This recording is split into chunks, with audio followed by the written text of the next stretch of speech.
খালেদা জিয়াকে পাকিস্তানের প্রধানমন্ত্রীর চিঠি।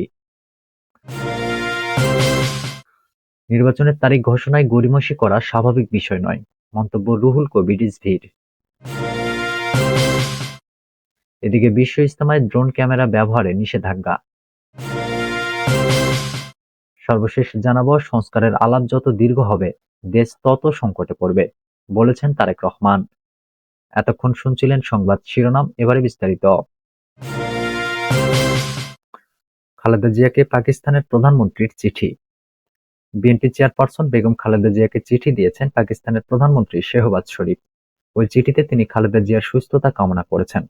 রোববার গণমাধ্যমকে এ তথ্য জানান বিএনপি মিডিয়া সেলের সদস্য শাহরুল কবির খান। এদিন বিকেলে পাকিস্তান দূতাবাস থেকে বিএনপি চেয়ারপারসনের কার্যালয়ে চিঠিটি পাঠানো হয়েছে বলে জানান শাহরুল। চিঠিতে শেহবাজ শরীফ লিখেছেন, আমি আপনার স্বাস্থ্য সমস্যা সম্পর্কে জানতে পেরে উদ্বিগ্ন। আমি আপনার সুস্বাস্থ্য এবং মঙ্গল কামনা করি। সর্বশক্তিমান আল্লাহ আপনাকে সব অসুস্থতা থেকে রক্ষা করুন এবং আপনাকে সুস্থতা দান করুন। পাকিস্তান বিএনপির চেয়ারপারসন তার পরিবার এবং দলের সমর্থকদের সঙ্গে আছে বলেও চিঠিতে আশ্বস্ত করেন শেহবাজ। চিঠিতে খালেদা জিয়ার রাজনৈতিক এবং বর্ণাঢ্য জীবনের উল্লেখ করে পাকিস্তানের প্রধানমন্ত্রী আরও লিখেছেন, আপনি বাংলাদেশের রাজনৈতিক দৃশ্যে একটি বিশাল ব্যক্তিত্ব। জনসেবার প্রতি আপনার অবিচল প্রতিশ্রুতি অনেকের জন্য অনুপ্রেরণা হয়ে রয়েছে। উল্লেখ্য, উন্নত চিকিৎসার জন্য বর্তমানে যুক্তরাজ্য অবস্থান করছেন বিএনপি চেয়ারপারসন বেগম খালেদা জিয়া। গত ৭ জানুয়ারি কাতারের আমিরের পাঠানো বিশেষ এয়ার অ্যাম্বুলেন্সে তিনি ঢাকা ছাড়েন। যুক্তরাজ্যে পৌঁছার পর তাকে লন্ডন ক্লিনিকে ভর্তি করা হয়। সেখানে কিছুদিন চিকিৎসার পর যুক্তরাষ্ট্রে অবস্থানরত তার বড় ছেলে বিএনপির ভারপ্রাপ্ত চেয়ারম্যান তারেক রহমানের বাসায় অবস্থান করছেন তিনি।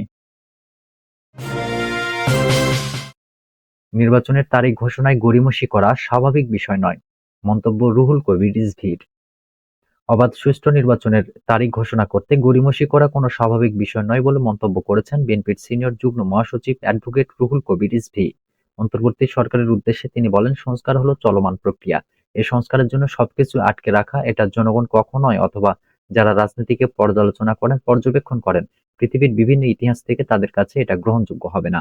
প্রয়োজনীয় সংস্কারের কথা তো আমরা সবাই বলেছি, কিন্তু সংস্কারের কথা আপনারা বারবার উচ্চারণ করে গণতন্ত্রের পথকে আটকে রাখবেন, এটা মানুষ স্বাধীনভাবে গ্রহণ করবে না। একটি অবাধ সুষ্ঠু নির্বাচনের তারিখ ঘোষণা করতে এ যে গড়িমসি করা হচ্ছে, আমার কাছে মনে হয় এটাও কোনো স্বাভাবিক বিষয় নয়। জনগণকে অবশ্যই জানাতে হবে তার নির্বাচন কবে হবে। রোববার বিকেলে অমর একুশে বইমেলায় জিয়া স্মৃতি পাঠাগার ও জিয়া পরিষদের বইমেলার স্টল উদ্বোধনকালে প্রধান অতিথির বক্তব্যে তিনি এসব কথা বলেন। রুহুল কবির রিজভী বলেন, অনেকেই বলেছেন যে নির্বাচনের জন্যই কি বিপ্লব হয়েছে? বিপ্লব তো হয় একটা ক্লজের উপর ভিত্তি করে। মানুষ ১৬ থেকে ১৭ বছর ভোট দিতে পারেনি।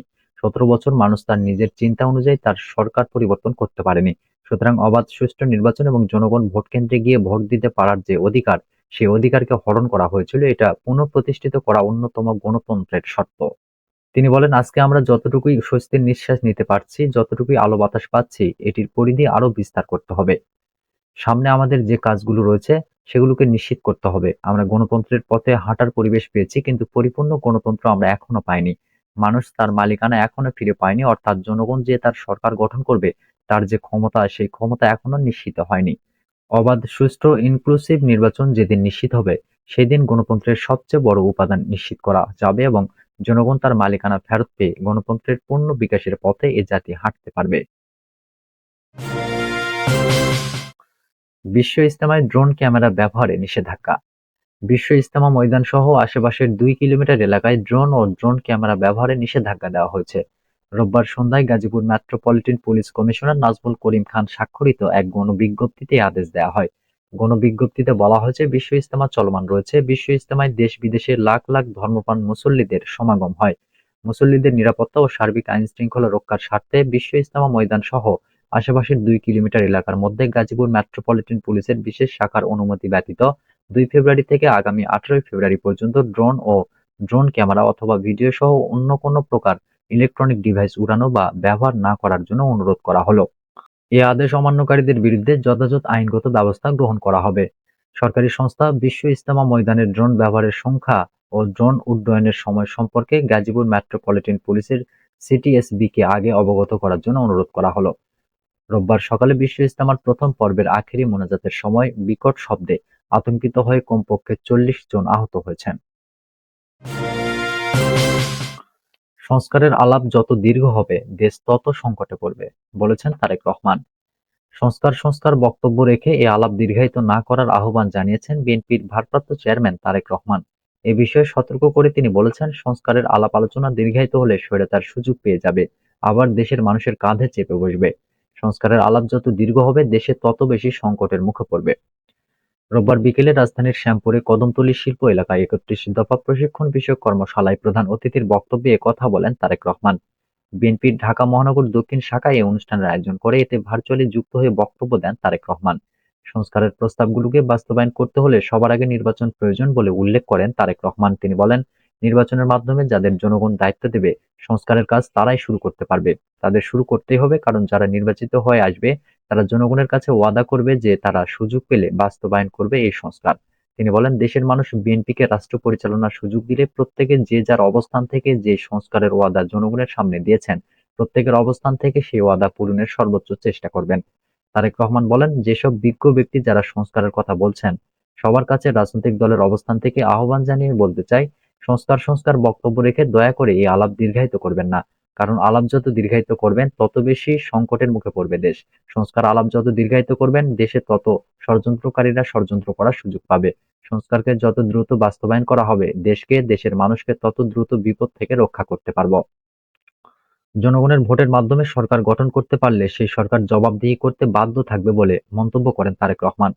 তিনি বলেন, কারণ ৫ বছর পর আবার জনগণের কাছে যেতে হবে। কাজেই যে প্রতিজ্ঞা জনগণের সামনে করে ক্ষমতায় আসবে, তাদের সেই কাজগুলো বাস্তবায়ন করতে হবে। ১০ টাকা কেজি চাল খাওয়ানোর কথা বলে ৭০ টাকা কেজি চাল খাওয়ালে ৫ আগস্টের মতো অবস্থা হবে।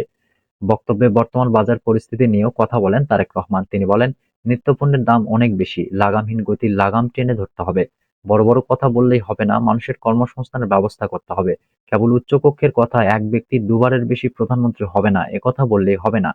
পাশাপাশি মানুষের আয়ের ব্যবস্থা করতে হবে, দ্রব্যমূল্য বৃদ্ধির গতি টেনে ধরতে হবে, কৃষক যাতে সহজে পানি পেতে পারে সে ব্যবস্থা করতে হবে।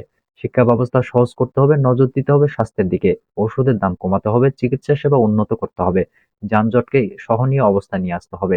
এমন অনেক সমস্যা আছে, এগুলো আস্তে আস্তে ঠিক করতে হবে।